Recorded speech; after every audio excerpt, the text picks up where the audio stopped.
안녕하세요. 원어민성형외과 차명규 원장. 김미선입니다.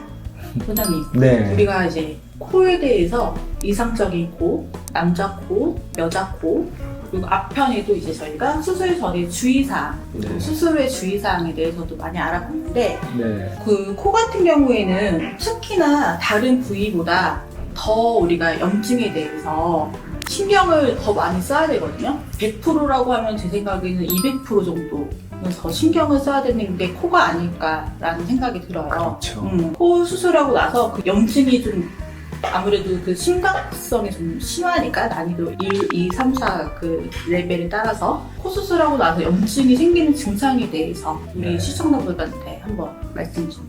성형 수술도 종류가 많은데 그렇죠. 그 중에 유독 코 성형에 대해서 항상 염증이라는 그 단어들이 항상 따라다니잖아요. 구축이라는 그리고 걸까? 실제 수술을 받으시는 분들도 또는 수술을 하고 싶어서 계획을 하시는 분들이 제일 걱정하고 제일 무서워하고 염려하시는 부분이 이제 염증인데, 코는 우리 구강하고 똑같이 정상적으로 콧구멍 속 안에 우리가 비강이라고 얘기를 하죠. 거기에 정상적으로 살고 있는 이 상재균들이 있습니다. 물론 이제 이 균이라고 하는 것들이 뭐 여러 종류가 있겠지만, 때로는 상재균은 다른 세균의 번식을 억제하기 때문에 사실 우리가 살아가면서 이로운 측면이 있어요. 우리 뭐 예를 들어서 대장 속에 있는 유산균 이런 것도 마찬가지로 우리 몸에 이로운 균이기 때문에 그 균들이 다른 유해한 세균을 또 증식을 억제하고 우리 몸을 보호해주는 역할을 하기 때문에 우리 비강이라는 부분도 이렇게 정상적으로 살고 있는 이제 상재균들이 있는데, 문제는 뭐냐면 수술이라는 것 자체가 절개를 해서 우리 살 속에 있는 부분을 수술을 하게 되고, 결과적으로는 수술 과정 중에 이런 세균들이 침투할 수 있는 환경들이 만들어진다는 거죠. 근데 그게 이제 사실 세균이 침입했다고 해서 다 문제를 일으키는 건 아닌데, 저 어느 정도의 균형을 갖고 있어요. 네. 그리고 우리가 우리 몸에서 그 세균들을 억제할 수 있는 이런 면역 체계가 제대로 작동이 된다면 사실 코성형뿐만이 아니라 우리가 흔하게 더 많이 하는 쌍꺼풀 수술 같은 경우에도 절개 수술을 많이 하는데, 염증에 대한 이제 걱정 없이 그렇게 회복을 할 수가 있죠.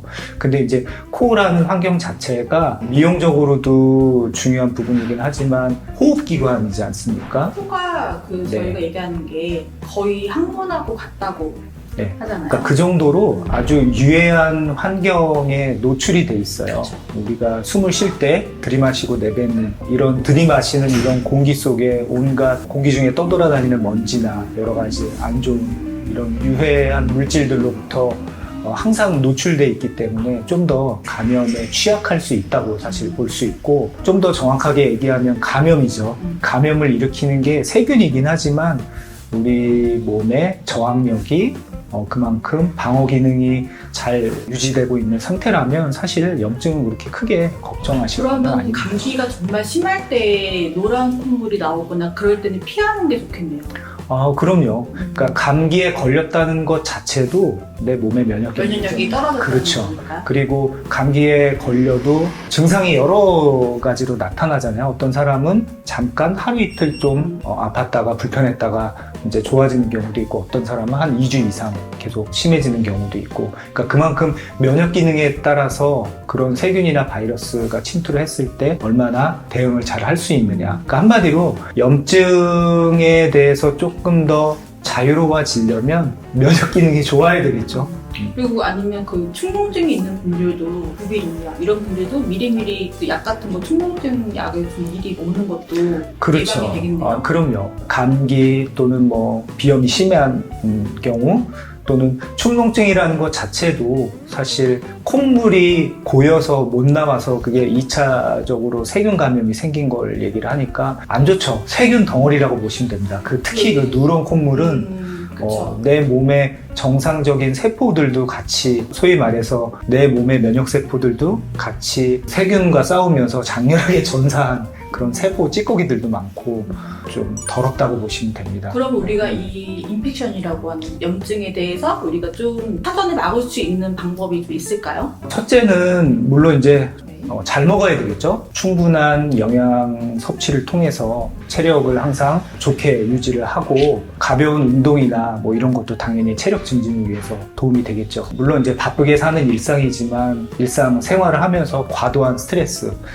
자체도 면역을 떨어뜨리는 아주 큰 원인이 되기 때문에 스트레스를 최대한 좀 피하고, 보통 이제 일반적으로 살면서 생활 습관 같은 거는 이제 코를 자주 만진다든지 아까도 말씀드렸지만 코 환경 자체가 그렇죠. 사실 뭐 코 수술뿐만이 아니라 코피가 나는 제일 큰 원인 중에 하나도 다 손가락으로 또는 다른 도구를 이용해서 사실 상처를 주는 행위거든요. 그만큼 손으로 너무 코를 만지는 행위는 좋지 않습니다. 근데 그 염증의 증상에는 뭐가 있을까요? 코의 염증의 증상 같은 경우는 되게 다양해요. 거의 뭐 증상이 없는 염증도 있고 아주 심각하게 누가 봐도 아 이건 염증이다 이렇게 얘기할 수 있는 이런 염증까지 아주 증상이 다양하게 있기 때문에 증상이 거의 없는 염증은 구별하기가 상당히 좀 어렵죠. 제가 네. 없는 것 같았는데 어느 순간 코가 조금 짧아지는 거 보면서 저 혼자 세파를 챙겨 먹었어요.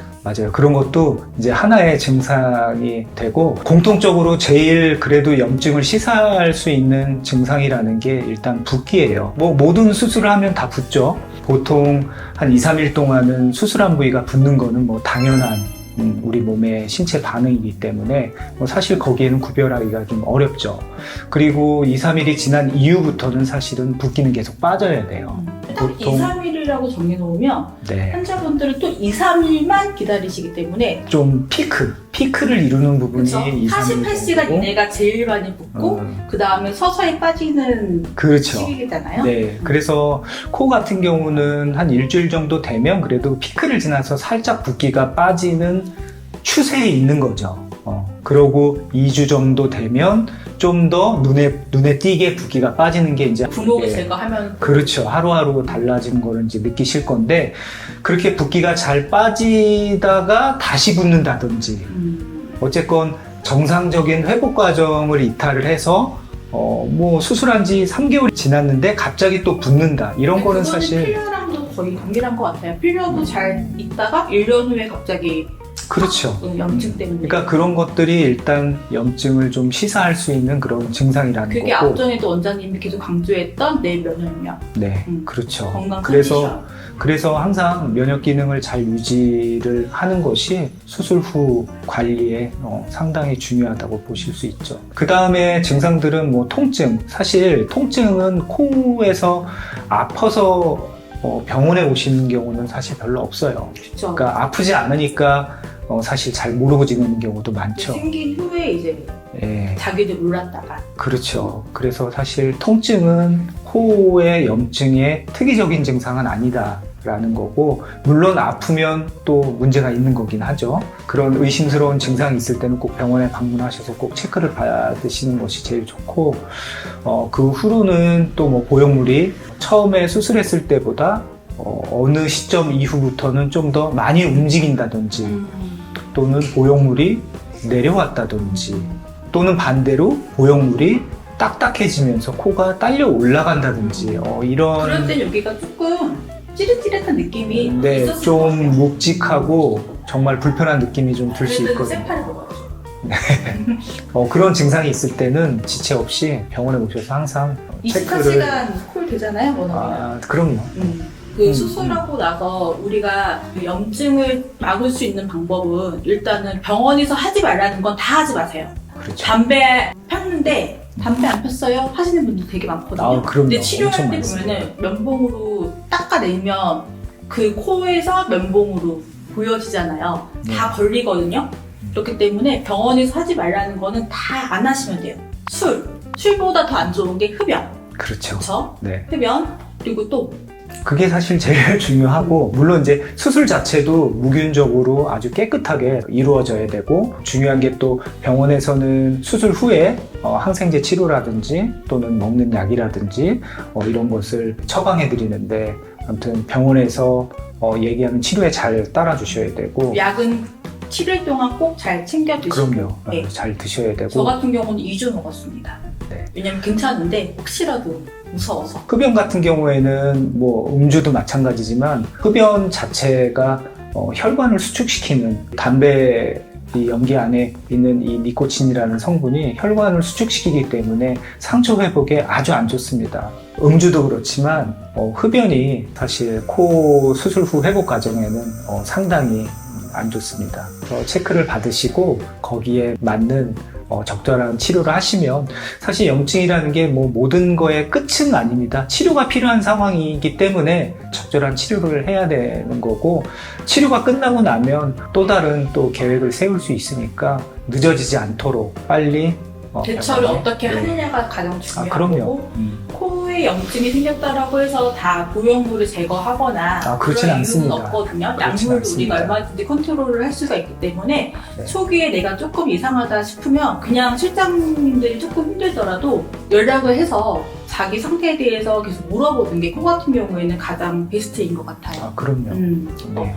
코는 수술 전보다 하고 나서가 굉장히 중요하기 때문에 여러분들도 꼭 이 점 잊지 마시고요. 더 궁금하신 점 있으시면은 저희 워너비 성형외과 어떻게? 구독, 좋아요, 알림 설정 부탁드리고 그리고 더 디테일한 상담을 원하시면은 저희 워너비 성형외과로 전화 상담 예약하셔가지고 상담을 받으시면 다 알려드릴게요. 원장님 그럴 수 있으시죠? 그럼요. 오늘 너무 언제든지. 고생하셨습니다. 언제든지. 네. 조금이라도 의심스러운 증상이나 그런 문의사항이 있으시면 언제든지 주저마시고 연락 주시면 최대한 빨리 처치를 해드리겠습니다. 이상 워너비 성형외과였습니다. 차명규 김미선이었습니다. 안녕. 네, 감사합니다.